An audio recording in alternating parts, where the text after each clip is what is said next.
해피 마더스 데이. 예, 우리 어머니들 행복하시길 바랍니다. 이 세상에 가장 아름다운 단어 하나가 있다 그러면 어머니라는 단어일 겁니다.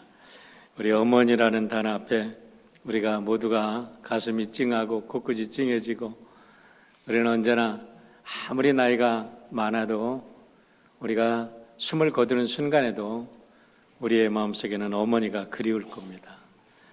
그렇게 어머니라는 존재가 굉장한 존재인데요, 우리 귀한 어머니 주일을 맞이해서 우리 사랑하는 성도 여러분의 가정의 어머니들 모두 행복하시기를 축원합니다.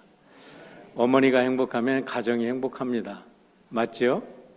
가정이 행복하면 우리 교회도 행복하고 이 사회도 행복하고 이 세상이 행복해지는 거지요. 그래도 5월 동안 우리가 행복 시리즈 해서 우리 가정에서 최고의 교육은 뭘까? 우리 지난주 어린이 주일을 맞이해서 우리 어린이들에게 하나님을 알게 하는 것이 최고의 교육이다, 그렇게 말씀을 드렸어요.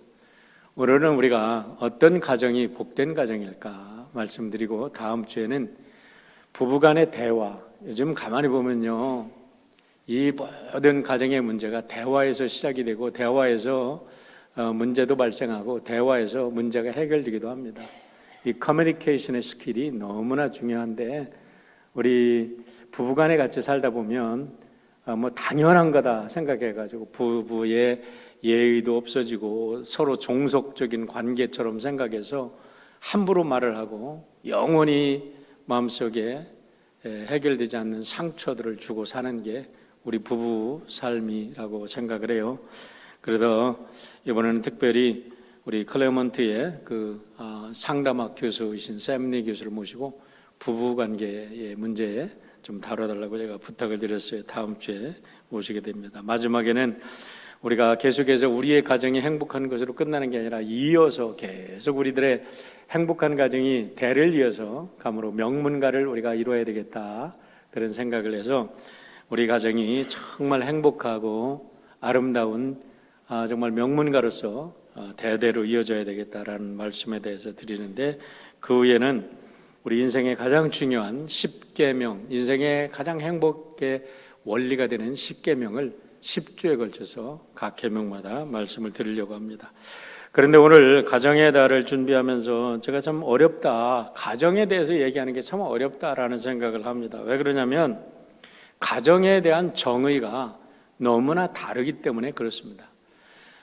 제가 한 30여 년 전에 성경 말고 제가 세상을 이렇게 흘러가는 코드를 읽을 수 있는, 눈을 번쩍 뜨게 한 책이 있어요. 너무나 정말 푹 빠져가지고 일주일 만에 한 700여 페이지가 되는 책을 그냥 읽고서 와 했어요. 와 소리가 났는데, 그게 뭐냐면 제3의 물결이라는 책입니다. 엘빈 토플러의 제3의 물결인데, 세상 흘러가는 코드를 쫙 세상이 어떻게 변해갈 것이라고 얘기를 했는데, 40년 전에 쓰여진 책인데 지금 현재 어떻게 그렇게 예언적으로 그거를 아주 현대사회를 그렇게 분석을 잘했는지, 이거는 현대사회의 예언서다, 저는 그렇게 평가를 합니다.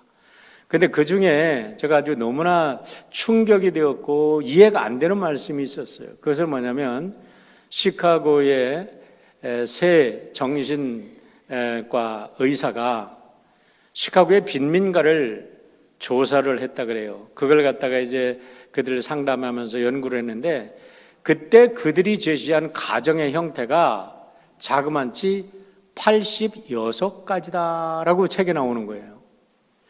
아니 도대체 86가지의 가정의 형태가 어디 있어? 아무리 제가 생각을 해봐도 저는 10가지도 못 세겠어요. 10가지도 가정의, 그때 당시로는 10가지도 가정의 형태를 못 세겠는데, 30년, 40년 전에 미국의 가정의 시카고에 있는 사람들의 가정의 형태가 86가지 종류의 가정의 형태가 나왔다는 거예요. 이걸 어떻게 해석해야 됩니까? 도저히 이해가 안 되는데, 요즘에는 조금 그래도 이해가 될 것 같아요. 요즘에는 10개는 헤아릴 수 있을 것 같아요. 그런데 86가지는 아직도 제가 이게 참 힘든데, 이런 상황에서 가정에 대해서, 전통적인 가정에 대해서 얘기한다는 게, 또 전통적인 가정의 가치관을 가지고 있는 사람들에게 가정에 대해서 말씀을 드린다는 게, 오히려 과거에 있는 고정관념을 픽스시키는다든지, 아니면 새로운 시대의 젊은이들 가정을 이해하지 못하게 하는 어떤 그런 픽스된 안경만 주는 거, 그거 잘한 것도 아니죠. 새로운 세계의 젊은이들의 가정을 이해할 수 있고 그들을 우리가 품어줄 수 있는 그런 눈을 열어줘야 되는데, 그런 면도 쉽지 않다는 거예요. 요즘에 중국에서 결혼하지 못하고 또 아내를 얻지 못한 사람들을 뭐라고 얘기하냐면 bare branch, 삭막한 가지, 헐벗은 가지라고 부른다고 그래요. 그런데 통계에 보면 이제 미국도 21세기 중반이라고 하면 벌써 2022년이니까 이제 뭐 20, 30년 남았잖아요. 21세기 중반이 되면은 우리 미국에도 수백만 명의 베어 브랜치가 생긴다는 거예요. 그것이 심각한 증거로 나타난 게 작년 팬데믹이 잠잠해지면서 가주의 이혼율이 아주 폭증하고 있는데, 가주의 이혼 법률 상담 전문 변호사가 뭐라고 얘기하냐면, 레슬리 바바라라는 사람이 지금 미국 전역에서 일어나고 있는 이혼율이 폭발하는 댐이다라고 표현했다는 거예요. 지금 미국 전역에서 이 팬데믹 이후에 사람들이 가정의 이혼이 아주 폭발을 하고 있다는 거죠. 그런데 문제는 이렇게 해서 싱글 라이프를 살아가는 사람들에게 있어서 심각한 문제가 닥치는데, 그게 뭐냐면 전염병에 취약하다는 겁니다. 여러분, 우리가 팬데믹 동안에 홀로 살아가는 분들이 얼마나 외롭고 힘들었던 거 아시죠? 우리가 병이 들었어요. 그러면 케어해 주는 사람이 없어요. 그럼 홀로 고독하게 고독사로 그냥 끝나는 경우가 얼마나 많이 있습니까? 그리고 사회가 불안하고 경제적인 어려움이 닥칠 때 이 사람들은 도울 사람들이 없기 때문에 굉장히 취약한 사람들이 된다는 거예요. 이 베어 브랜치들은 사회에서 너무나 연약한 사람들이 되고 취약한 사람들이 돼서 이것이 사회에 큰 문제가 된다는 거예요. 그런데 놀라운 것은 이러한 사회 환경이 오늘날 역설의 진리를 우리들에게 주고 있는데, 그게 뭐냐? 이 세상에다 그렇게 많은 가정의 형태들이 있지만 가장 아름다운 가정의 형태는 뭐니 해도 기독교가 주장하는 가족 위선주의의 결혼 모델이 최고의 모델이다라는 것이 이제는 객관적으로 증명이 되고 있다는 거예요. 할렐루야. 여러분, 그런 면에서 여러분들이 우리 아름다운 가정을 이루고 교회에서 예배를 드리고 여러분이 부모님들이 있고 자녀들이 있고 형제자매가 있다는 가정의 한 일원이라는 것을 하나님께 감사하고 여러분의 가족에게 감사하고 우리 이웃들에게 감사할 수 있기를 축원합니다. 현 세계 가장 직면하고 있는 것이 뭐냐? 정치, 경제, 사회, 자연재해, 수많은 불안과 고민과 갈등들이 있어요. 그런데 이 문제를 해결할 수 있는 근본적인 게 어디 있냐? 지난주에 말씀드린 것은 우리 한 사람 한 사람이 하나님을 바로 알 때부터 시작된다 그랬는데, 이렇게 함으로 해서 가정들이 회복되고 가정이 건강하고 행복한 가정의 모델로 회복되어질 때 이것에부터 시작이 된다는 겁니다. 가정은 가장 원초적이고 근본적인 우리의 행복의 요람인 줄 믿습니다. 미국 인디애나주의 아이빌리그에 속한 최고의 대학, 지금 탑 15에 든다 그래요. 세계적으로도 이렇게 유명 명성이 있는 학교가 있는데 캐톨릭 스쿨입니다. 노트르담 유니버시티라고 그러는데 노르데임이라고 말 부르기도 하고 노트르담 이라고 부르기도 하는데, 노트르담 그 유니버시티의 총장을 지낸 데오드로 헐스버그라는 분이 지난 2015년에 97세로 돌아가셨어요. 그런데 그분이 아주 유명한 말을 하셨어요. 저도 늘 이런 얘기를 하는데 감사해요. 말하는 거하고 실제로 사는 거하고는 쉬운 일은 아니겠지만, 뭐냐면 여러분의 자녀들에게 해줄 수 있는 최고의, 아버지가 자녀들에게 해줄 수 있는 최고의 중요한 게 뭐냐? 최고의 선물이 뭐냐? 아이들의 어머니를 사랑하는 거라는 거예요. 믿으면 아멘 합시다. 아멘, 아멘. 나는 이게 아멘 해주면 너무 좋아요. 감사해. 얼마나 감사해. 아까도 해피 마더스데이 하는데 우리 김민웅 권사님이 신바람에 해피 마더스데이 하는데 그냥 스피릿이 그냥 뻥 뚫리잖아요. 여러분, 우리가 엄마가 행복하면 자녀들이 행복하겠어요, 안 하겠어요? 엄마가 불행하고 엄마가 고통스럽고 그 고통스러운 젖을 먹이면요, 애가 배탈이 나요. 애가 탈이 난다고. 그런데 엄마가 행복해가지고 어쩔 줄 몰라가지고 아기의 젖을 먹이면요, 그 아이도 행복한 거야. 그 아이도 깔깔대고 웃는 거야. 애가 너무너무 행복하게 자라는 거야. 그런데 그 어머니가 행복하게 해줄 수 있는 게 뭐냐? 남편이 날마다 꾸시람만 하고 남편이 날마다 당신은 왜 그런다 그러면 그 엄마가 행복하겠어요? 그게 아니잖아요. 그런데 남편이 계속해서 아내를 사랑하고 존경하면, 여러분, 존경하면, 제가 깊이 한 주간 동안 생각해 보니까요, 남편이 아내를 사랑하는 것만 갖고는 안 되더라고. 사랑하는 거는 감정이야. 존경하는 거는 의지야. 그래서 정말 남편이 아내를 진정으로 사랑하려면 존경해야 돼. 여러분, 존경합니까? 왜 남편들이 이렇게 말이 적어? 아내를 존경하시기를 축원합니다. 우리가 남편들이 밖에 나가도 돈 좀 벌어온다고 의시되고 그러지만은 집에서 아이들 좀 보라 그래. 하루도 못 볼걸. 아주 견디지를 못해. 아내가 없으면 가정이 안 돼요. 그 아이들하고 놀아주고, 그냥 아침부터 저녁까지, 이리 뛰고 저리 뛰고, 남자들은 가도 일만 하면 돼. 그런데 여자들은 팔방미인이 아니야. 백방미인인 것 같아, 그냥.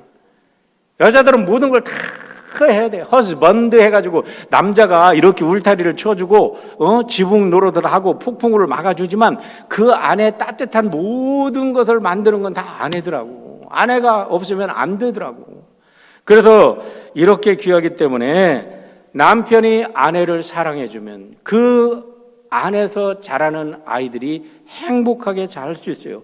행복하게 자라기 때문에 그 아이들이 훌륭한 아이들이 되는 겁니다. 훌륭한 게 뭐예요? 행복하게 살아가는 거죠. 아무리 공부를 말하고 아무리 똑똑해도 불행한 아이들은 다른 사람들을 불행하게 만듭니다. 그러나 행복한 사람은 행복을 전해주는 거예요. 행복하게 만드는 거죠.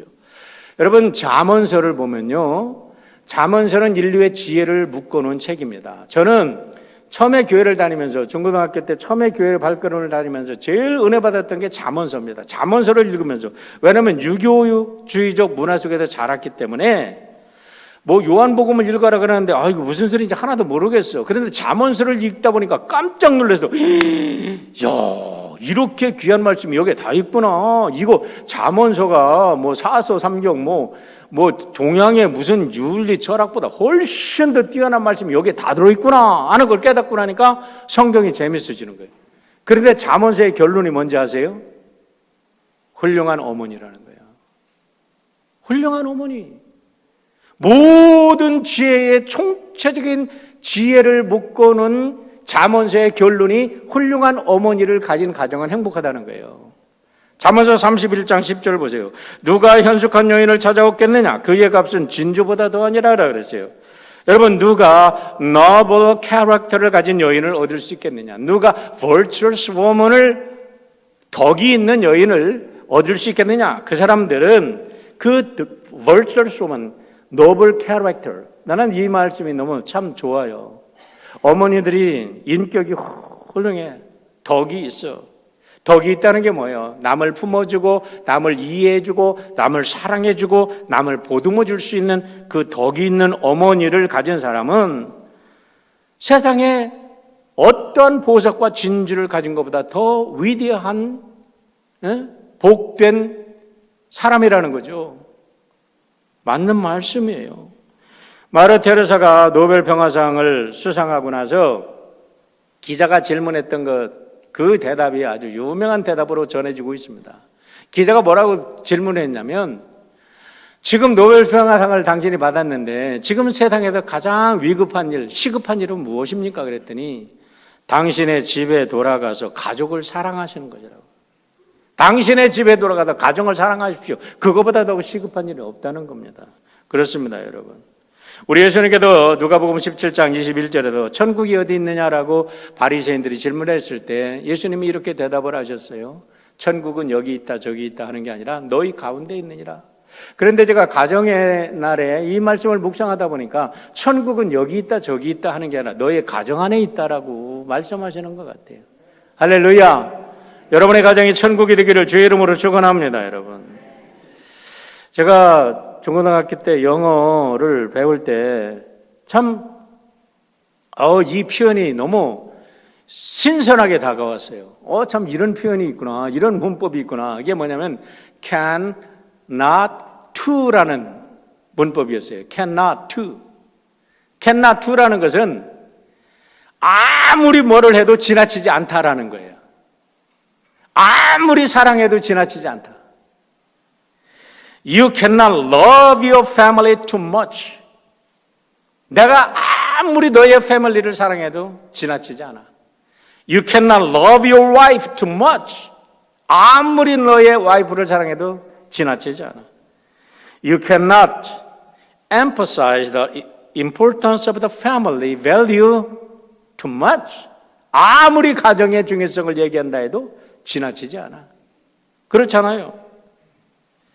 진정한 리더들은 이걸 잘 압니다. 백악관의 대통령이었던 카터 대통령은 늘 백악관 직원들에게 항상 강조를 했다 그래요. 이 사람은 훌륭한 크리스찬이잖아요. 가정생활 잘해라. 가정생활 잘해라. 내가 여러분에게 요구하는 거 딴 게 아니다. 가정생활 잘하는 거고, 미국이 오늘날 여러분에게 요구하는 게 가정생활 똑바로 하는 거라.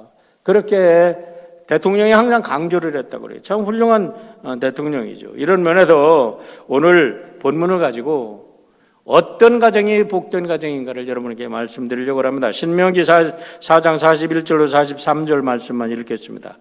이거는 도피성에 대한 얘기인데요. 그때에 모세가 요단 이쪽 해돋는 쪽에서 새 성읍을 고발하였으니 이는 과거에 원한이 없이 부지 중에 살인한 자가 그것으로 도피하게 하기 위함이며 그중 한 성읍으로 도피한 자가 그의 생명을 보존하게 하기 위함이라. 하나는 광야 평원에 있는 베셀이라 루벤 지파를 위한 것이요 하나는 길르앗 라못이라 갓 지파를 위한 것이요 하나는 바산 골란이라 므낫세 지파를 위한 것이니라. 이렇게 말씀했습니다. 여러분, 우리가 이스라엘 백성들이 애굽을 나와서 가나안을 정복했을 때 요단강을 중심으로 해서 요단강 동편에 므낫세 지파 그리고 므낫세 반지파예요. 헤프 지파. 므낫세는 헤프 지파는 서쪽으로 가고 헤프 지파는 동쪽에 남았어요. 그래서 므낫세 반지파라고 합니다. 므낫세 반지파라는 이름은 없어요. 헤프의 므낫세 사람들이 남았다는 겁니다. 그리고 루벤 지파, 갓 지파가 남았는데 그 지파들이 차지한 땅의 중앙에 도피성 City of Refuge를 만들어라 라고 말합니다. 왜 그러냐? 이거는 여기에 나오듯이 이렇게 자기도 의도적이지 않게 실수해서 사람을 죽인 사람들의 생명을 보호하기 위해서 이런 도피성을 만들라는 겁니다. 이 도피성을 만들라는 말씀은 민수기 35장, 신명기 19장, 여호수아 20장에 나오는데 이것을 제가 10가지로 요약을 해봤어요. 여기에 나오는 도피성에 나오는 이 말씀을 10가지로 요약했는데 여러분들이 이것을 잘 보시고 이것을 여러분의 가정에 적용하고 교회에 적용하면 오늘 놀라운 역사가 일어나는 거예요. 이게 삶의 원리라는 거예요. 이 첫 번째 도피성을 만들어내는 이유는 동태복수법이라는 고대의 법 때문에 그렇습니다. 이거라고 렉스 탈리오니스라고 얘기를 하는데 고대에는 어떤 법이 있었냐면 이는 이로 눈은 눈으로 갚으라는 법이 있어요. 그러니까 원수가 어떤 사람에게 내가 눈이 다쳤으면 그 사람이 내 눈을 멀게 했으면 그 사람 눈도 멀게 하라는 거예요. 그 사람이 내 이빨을 부러뜨리면 그 사람 이빨을 부러뜨리래. 그 사람이 내 팔을 부렸으면 그 사람 팔을 부러뜨리래. 여러분, 이건 원수 갚는 일이라고 우리가 착각하면 안 됩니다. 원수를 갚으라는 얘기가 아니에요. 만약에 내가 그런데 반드시 내 눈만 다쳤으면 내 눈만 건드려야지 그 이상 건드리면 안 돼. 내가 새끼손가락 하나 다쳤는데 다른 사람 팔뚝 부러뜨리면 안 돼. 절대로 안 돼. 새끼손가락 하나 다쳤으면 똑같이만 하래. 이유가 뭐냐? 내가 남에게 해를 주면 너도 반드시 당한다. 그러니까 남에게 해를 주지 말아라 라는 법이에요. 이거를 해를 끼쳐라, 원수를 갚아라는 법이 아니라고. 인간의 죄악을 알기 때문에 하지 말라는 법이에요. 그런데 실수로 남의 생명을 죽였으면 자기는 모르고 실수로 자동차를 가다가 어떻게 잘못해가지고 돌이 굴러갔는데 그 돌이 굴러가도 다른 사람이 죽게 됐어. 의도적인 게 아니잖아. 그런데 그것 때문에 내가 죽어야 돼. 그러면 나는 누구야? 나는 가장일 수 있고 어떤 사람의 남편일 수 있고 어떤 아이들의 할아버지, 아버지가 될 수 있는데 내가 죽어버리면 우리 가정은 어떻게 돼? 여러분, 우리가 나 한 사람으로 끝나는 게 아니라 우리는 사회적 동물로 우리의 인간 관계가 다 연결이 된 거예요. 그렇기 때문에 그 사람이 죽으면 어떻게 되냐? 그 사람의 생명을 의도적이지 않은 살인은 반드시 보호하라라는 거예요. 그래서 동태복지법을 넘어서 의도적이지 않은 살인자를 보호하기 위해서 도피성을 만들어라 라고 말씀을 한 겁니다. 그런데 이 도피성은 어떻게 만드느냐? 두 번째, 도피성은 48개 성읍을 레위인들에게 주었는데 48개 성 중에서 각 곳에서 6개를 성별해서 이거는 완전히 그런 죄인들, 죄인 아닌 죄인들, 죄인인 죄인 아닌 사람들, 뭐 말을 어떻게든지 상관이 없어요. 그런 사람들을 보호할 수 있는 성을 만들어라.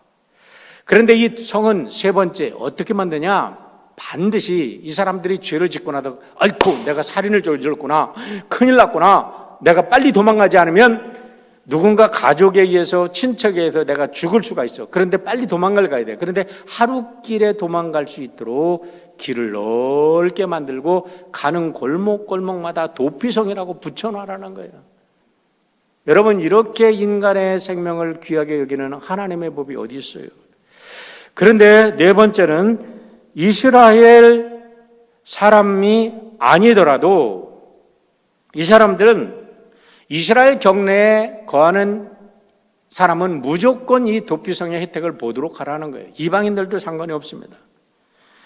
다섯 번째로 도망자는 성읍에 도착하면 자기의 이야기를 지도자에게 다 상황 설명을 합니다.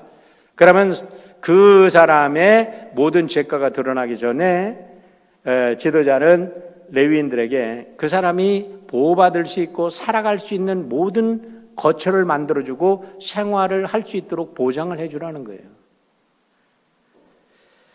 그런데 일단 도피성에 피한 자라도 나중에 재판을 받아가지고 진을 다 갈아야 되는데 이 사람이 정말 살인자라면 살인에 대한 마땅한 대가를 받고 살인자가 정말 의도적인 살인이 안 했다면 그 사람이 보호를 받는 겁니다. 일곱 번째로는 이 사람이 도피성을 피한 다음에 도피성에서는 나는 살기 싫어. 아무리 도피성이 나를 보호해 준다 그래도 내 도피성에서는 못 살겠어. 갑갑해. 나는 내 마음대로 살 거야 하고 도피성을 나가면 그 사람은 누구나 죽여도 상관이 없는 거예요. 가족들이 죽여도 상관이 없어요. 그러니까 도피성을 벗어나면 죽는 겁니다. 여덟 번째로 도피성에 필요한 살인자는 대제사장이 죽으면 그 사람은 자유하다는 거예요. 이게 놀라운 여기에 비밀이 들어있습니다. 자, 우리 예수님은 우리의 도피성입니다. 우리 예수님께서 우리의 모든 죄를 지고 십자가에 죽으셨어요. 이미 죽으셨어. 그렇기 때문에 예수님을 도피성으로 믿고 이 예수님 안에 피한 모든 사람들은 그때부터 죄로부터 자유함을 입는 놀라운 비밀이 들어있어요. 여기에 대해서는 길게 설명할 필요가 있지만 오늘 여기까지만 설명합니다. 아홉 번째, 이 도피성의 제도는 하나님의 공의와 사랑을 완전히 실현한 제도라는 거예요. 하나님의 그 공의도 있지만 죄인을 향한 끝없는 사랑도 이렇게 들어있는 거죠.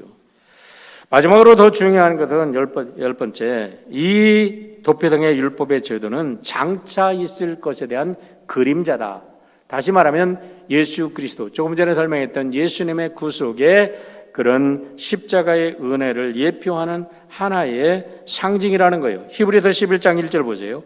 율법은 장자올 좋은 일의 그림자일 뿐이요 참 형상이 아니므로 해마다 드리는 같은 제사로는 나오는 자들을 언제나 온전하게 할 수 없느니라. 도피성 제도가 아무리 있다 할때도 온전할 수가 없어. 이것을 완전히 온전하게 하시는 분은 예수 그리스도 십자가의 은혜라는 겁니다. 그래서 이 본문을 가지고 저는 오늘 복된 가정 세 가지에 대해 말씀을 드리려고 합니다. 첫 번째 알 것은 예수님은 우리의 도피성이다. 아까 말씀드린 대로입니다. 자, 로마서 3장 10절로 12절의 말씀을 읽어보세요. 기록된 바 의인은 없나니 하나도 없으며 깨닫는 자도 없고 하나님을 찾는 자도 없고 다 치우쳐 함께 무익하게 되고 선을 행하는 자 없나니 하나도 없도다. 여러분, 교회에 나와서 기독교의 진리를 아는 게 뭐예요? 최고의 기독교의 진리 중에 진리는 내가 죄인이라는 걸 깨닫는 겁니다. 내가 교회에 와서 예수님을 믿는다 그러는데 내가 죄인인 것을 깨닫지 못하면 그 사람은 기독교의 근본 진리를 깨닫지 못한 거예요. 내가 정말 큰 죄인이었구나. 예수님을 알기 전에는 나는 내가 무슨 죄를 졌어. 그렇게 살았어요. 그런데 예수님 믿고 보니까 내가 죄인이라는 거예요. 여러분, 도둑놈들 생각해 보세요. 강도들 생각해 보세요. 나랑 사람을 죽이고 내가 뭘 잘못했어. 나보다 더 나쁜 짓 하는 놈들 많잖아. 그러면서 자기가 이 양심의 화인을 맞아가지고 자기가 죄인인 걸 고백을 하지 않고 죄인이라는 걸 몰라요. 세상에 뭐 죄인들 쎄고 쎄는데 왜 나만 죄인이냐 이렇게 얘기합니다. 그런데요, 우리가 예수를 진짜로 믿어보세요. 예수님을 정말 믿어봐. 그러면요, 내가 누구를 미워한 것도 하나님 앞에 미안해. 내가 누구한테 툭 말을 던져서 상처를 줬는데 그때는 몰라. 지나고 보니까 잘못된 얘기야. 그것 때문에 가슴 아파.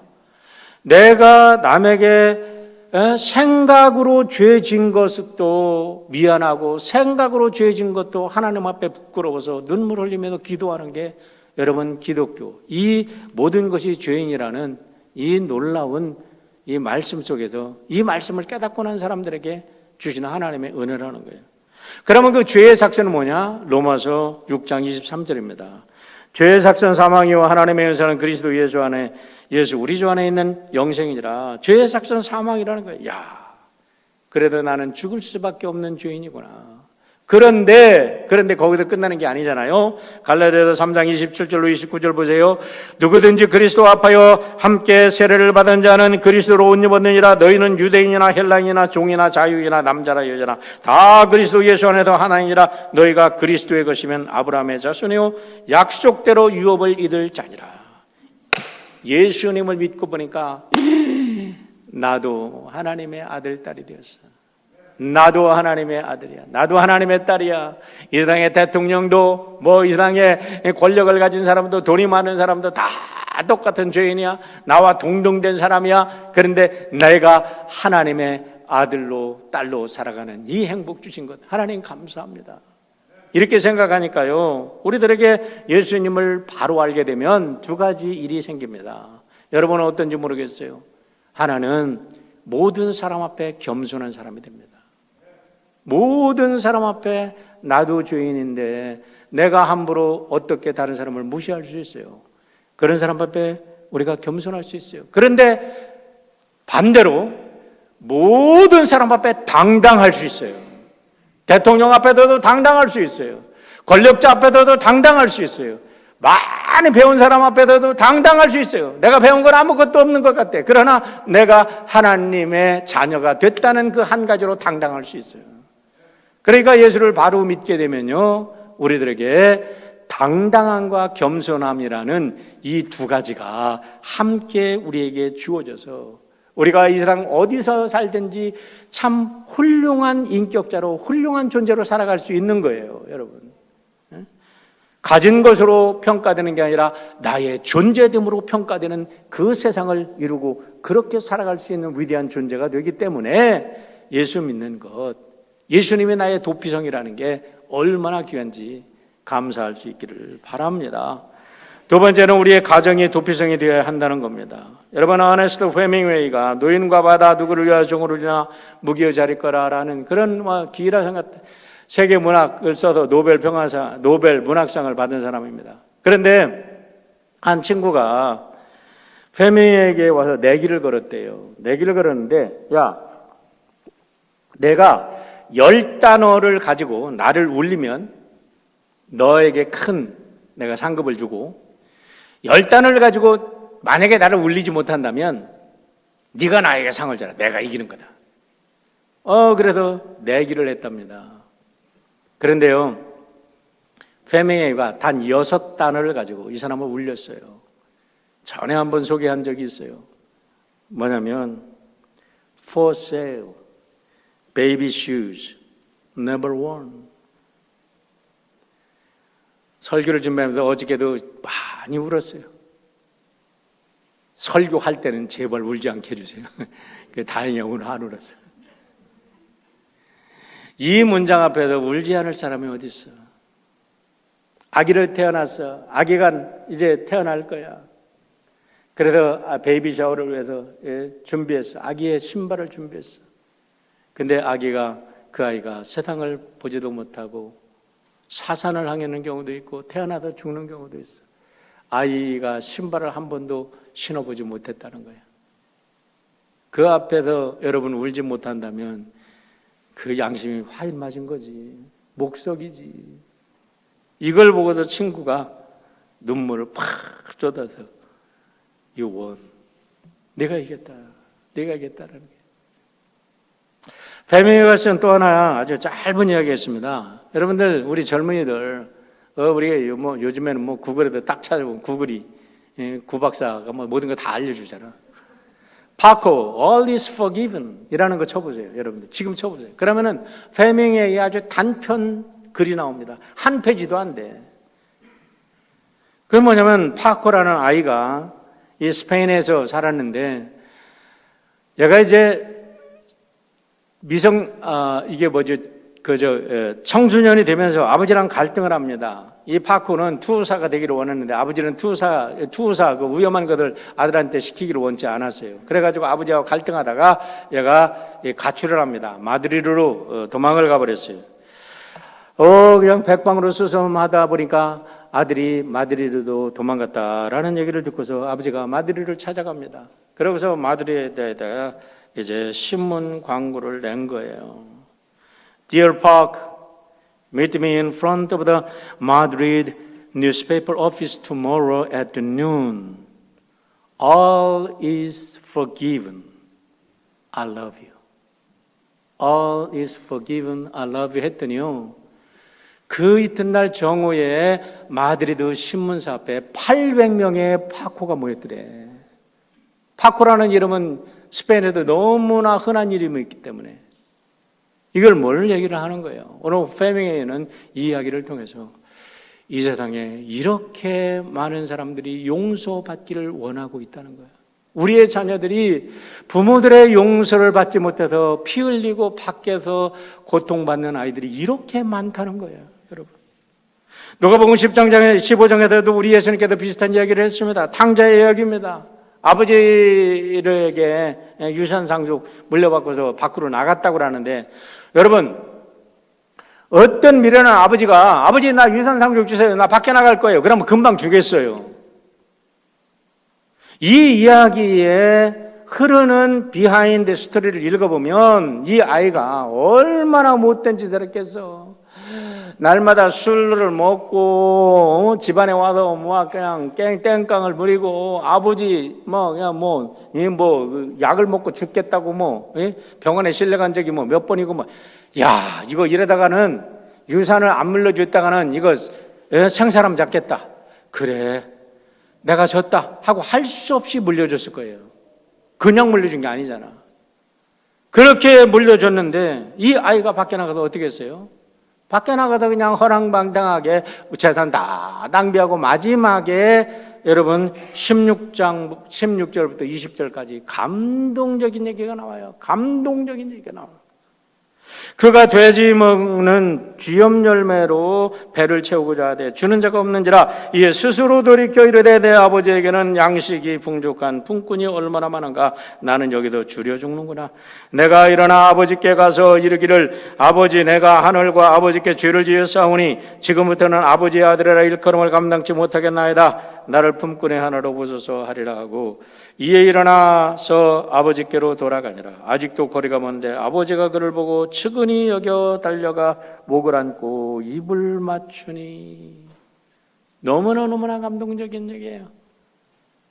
이걸 가지고 렘브란트가 그림을 그렸어요. 이 그림을 그린 것이 지금 이 러시아의 그 박물관에 있는데, 헨리 나윈이 여기에 가가지고 그 앞에서 너무나 감동에 대해서 며칠을 갖다가 묵상을 합니다. 며칠을. 여기 가도 묵상하고 그 이튿날 또 묵상하고 그래가지고 나온 게 여러분 프라디갈 선이라는 헨리 나윈의 묵상집이에요. 한번 읽어보세요.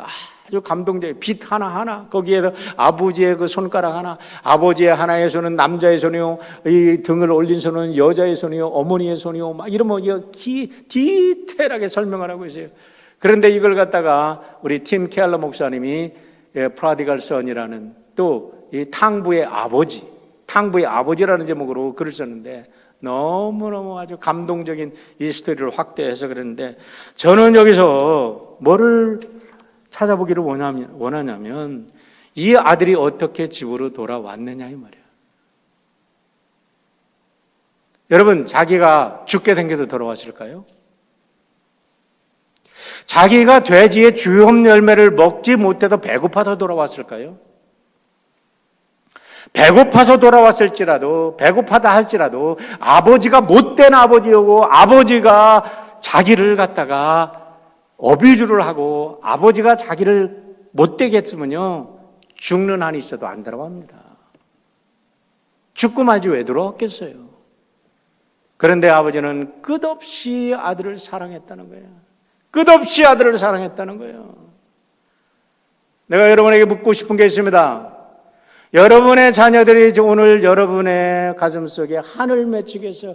여러분의 심장을 찌르는 칼로 심장을 찌르는 아픔을 주고 밖에 나갔다고 하면 그 아들이 다시 돌아올 때, 그 딸이 다시 돌아올 때 여러분 품어줄 수 있습니까? 여러분의 가정이 도피성이 될 수 있냐 이 말이에요. 우리의 가정은 진정 도피성인가? 제가 윌시에서 목회할 때 제 친구 목사님은 로즈모어 옆에 그 필리핀 교회하고 한인 교회, 조그만 교회, 지금은 이제 한인 교회는 없어지고 필리핀 교회도 거의 문을 닫았어요. 거기에서 목회됐어요. 그런데 한 번은 친구 목사님이 감동적인 얘기를 들려줬어요. 그게 뭐냐면 자기도 너무 놀랬다는 거야. 그걸 보고. 그 필리핀 교회를 목회하던 사람이 윌시어 교회에도 목회하던 목사님이라 제가 너무나 잘 알았어요. 마크라는 목사였었는데, 이 필리핀 목사님 어떤 일이 있었냐면 그 필리핀 교회에 티네이저가 아이를 낳았어요. 근데 그 티네이저가 아이를 낳았는데 그 아이를 축복하기 위해서 목사님들과 교회의 모든 사람들이 모여서 그 아이를 축복해 주다라는 거야. 아이를 축복하는 그 예배를 드리는데 자기가 샥을 먹었다는 거예요. 만약에 우리 한인 사회에서, 한인 여러분들 자녀 중에서 만약에 여러분 이건 실제 상황이 일어날 수도 있어요. 우리의 자녀들 중에서 티네이저가 애를 낳았다. 여러분은 어떻게 받아들이겠습니까? 너무나 윤리 도덕적인 잣대를 갖고 다니면서 얼레꼴레 저 집에 뭐 누구네가 뭐 이렇게 하는 게 오늘 교회의 현실 아니에요.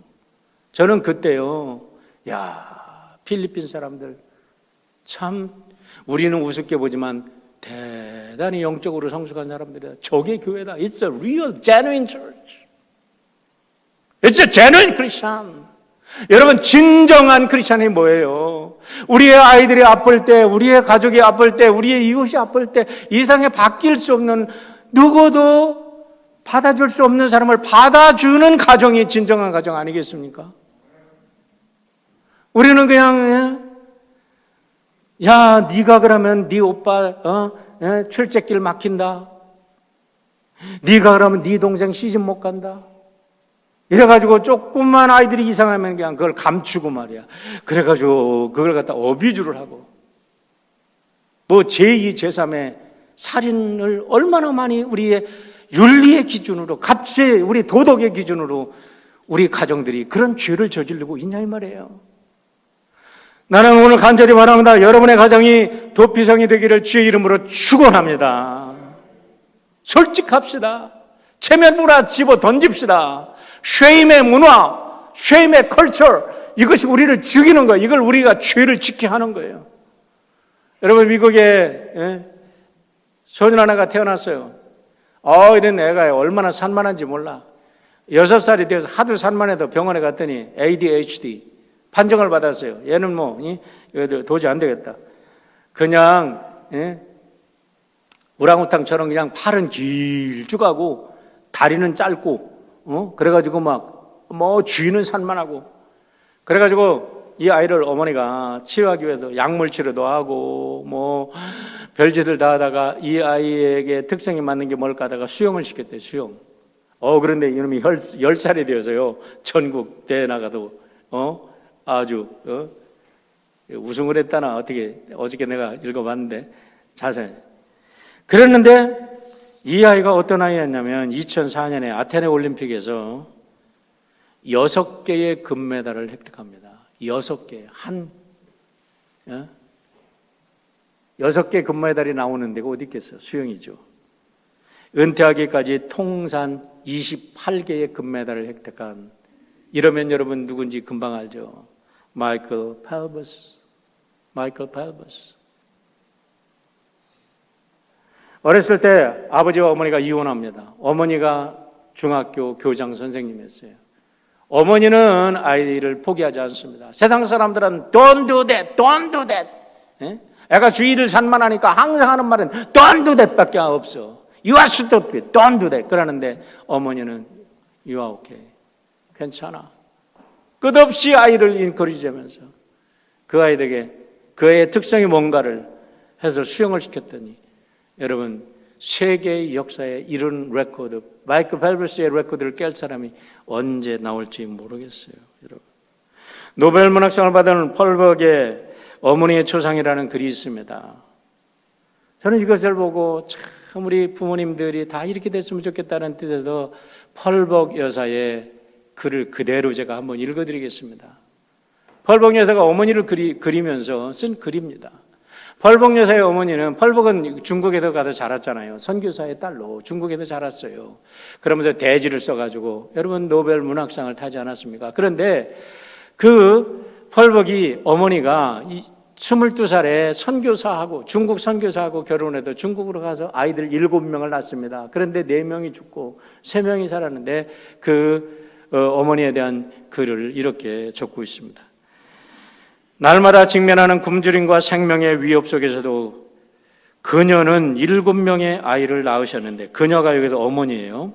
그 중에 4명이 병들어 어머니 앞에서 죽어갔다. 그녀는 가난과 질병, 고독과 박해와 싸우면서 눈물의 골짜기를 헤쳐나가야만 했다. 그러나 여기서부터 중요합니다. 나의 형제들은 어머니와 그 눈물 어린 고통을 미처 깨달을 수 없었다. 왜냐하면 우리 어머니의 얼굴은 그 어느 곳에서도 고난의 어두운 그림자를 찾아볼 수가 없었기 때문이었다. 어머니는 우리들을 조금이라도 즐겁게 해주시려고 언제나 쾌활하게 노래를 불러주셨고, 잡지 같은 데도 재미있는 그림을 찾으려면 오려두었다가 그들의 방을 예쁘게 꾸며주셨다. 그리고 낡은 옷이었지만 그 옷에 꽃무늬 하나라도 손수 달아주셨고, 옷을 갈아입을 때면 마치 새 옷을 입는 것처럼 아주 깨끗하게 세탁해 주셔서 우리가 항상 즐거운 마음을 가질 수 있도록 세심하게 보살펴 주셨다. 펄벅이 그냥 나온 게 아니에요. 이런 사랑의 어머니, 이런 도피성의 어머니, 어머니가 저의 도피성이 되어주기 때문에 여러분 이렇게 엄청난 이런 거예요. 대지를 읽어보면 그 중에 한 토막 기억나는 게 뭐냐면, 이 굶주린 백성들이, 굶주린 이 중국 사람들이요, 이 펄벅집에 뭐가 있을까 그래가지고 막 이 집에 이 집을 공격하러 온다 이런 소문이 들었어요. 그러니까요, 펄벅 어머니가 그날 집안을 깨끗하게 정리하고 차를 준비하고 다가를 준비하고 피아노를 촥 치, 도둑놈들이 와가지고 막 그거가 도적질을 하려고 이 선교사 집을 공격하려고 왔는데 보니까 등이 밝혀져 있고 아름다운 음악이 와. 그러고서 쳐들어왔는데 펄벅의 어머니가 그들을 아주 손님 대접을 해. 그러니까 그 마음이 녹아져서 그 모든 것을 내려놓고 가는 장면이 나옵니다. 여러분, 우리는 세상을 탓하죠. 우리는 환경을 탓하죠. 그러나 노블 캐릭터, virtuous woman은 세상의 모든 미움을 사랑으로 이기는 하나님의 귀한 딸인 줄 믿습니다.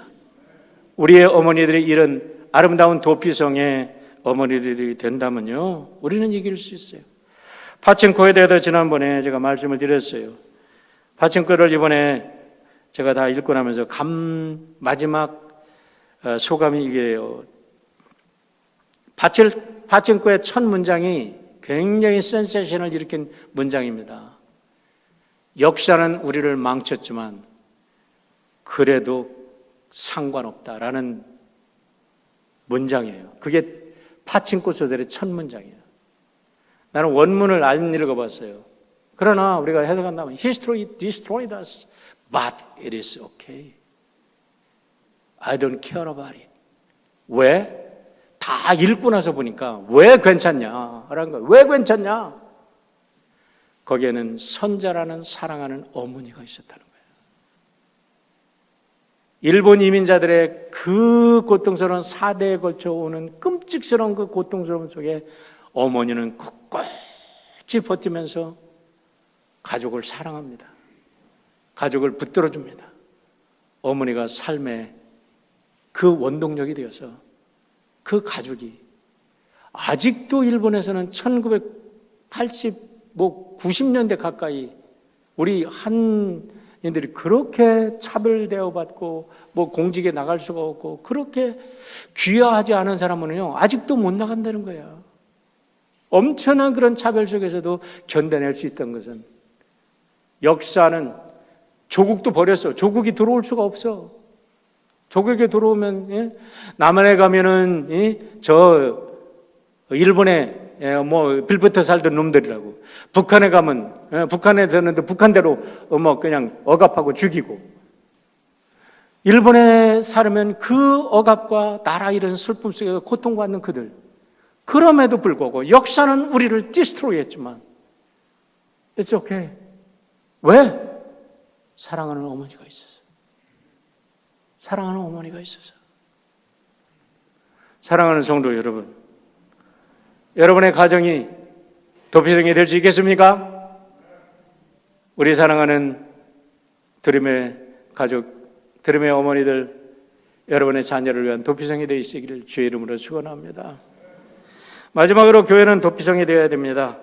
여러분은 예수님이 도피성이라면 교회는 당연히 도피성이죠. 왜냐하면 예수님이 교회는 예수님의 몸이기 때문에 그렇잖아요. 당연한 거 아니겠습니까? 프랑스의 해체 철학자 자크 데리다라는 사람이 너무나 유명한 말을 했어요. 용서란 용서할 수 없는 것을 용서하는 것이다. 그러면서 이 사람이 주데오 크리스찬의 가치를 높이 평가를 했는데 주데오 크리스찬의 지혜를 뭐라고 얘기했냐면 윤리 너머의 윤리, 바로 거기가 용서의 장소다. 윤리와 도덕으로 따지는 게 아니다라는 거예요. 용서는. 사랑은 윤리와 도덕으로 따지는 게 아니다. 그 너머에 십자가의 사랑이 있고 하나님의 사랑이 있다. 이것이 주데오 크리스찬의 지혜요, 그대오 크리스찬의 전통이요, 이것이 주데오 크리스찬의 유산이다. 할렐루야! 이게 교회의 유산이 되어야 됩니다, 여러분. 그런데 요즘 교회는 어떻습니까?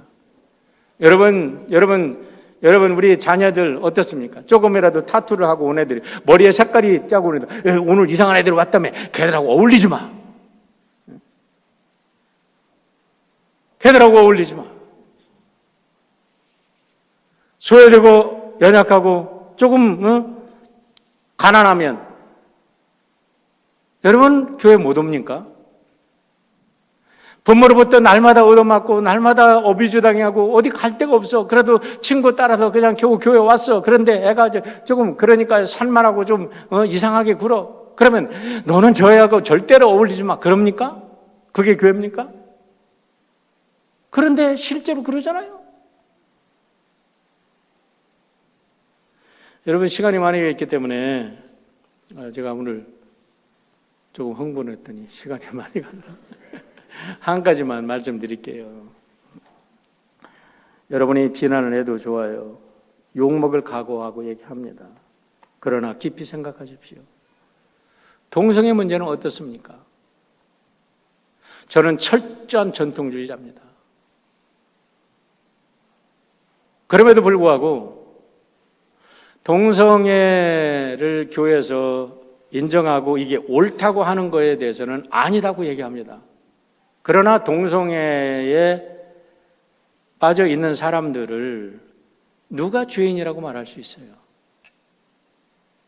제가 항상 질문해요. 우리 교우의 자녀 중에 누군가가 동성애가 있다 그러면 나는 그 아이를 버릴 것인가, 사랑할 것인가? 사랑해야지. 내 새끼인데. 여러분, 저주할 겁니까? 우리가 그 아이들을 사랑하는 거하고 그것을 주장하는 사람들이 성경의 가치관을 브레이크하는 거하고는 다른 거예요. 그들이 성경의 가치관을 부정하기 때문에 저는 거기에 대해서는 당연히 놉니다. 그러나 우리 아이들이 그런 아픔과 고통을 가지고 산다면 우리는 그들의 도피성이 되어야 될 줄 믿습니다. 끌어안고 사랑해야 될 줄 믿습니다. 어디로 가겠어요? 어디로 가겠어요? 우리 아이들이 살인죄를 떠들어도 우리 아들이 우리 가치관으로는 도저히 우리의 윤리의 범주를 벗어나는 행동을 한다 할지라도 우리는 그들을 사랑하고 안아주는 것이 진정한 교회의 모습이고 예수님의 사랑이고 하나님의 사랑이고 그게 그리스도인이라고 믿습니다.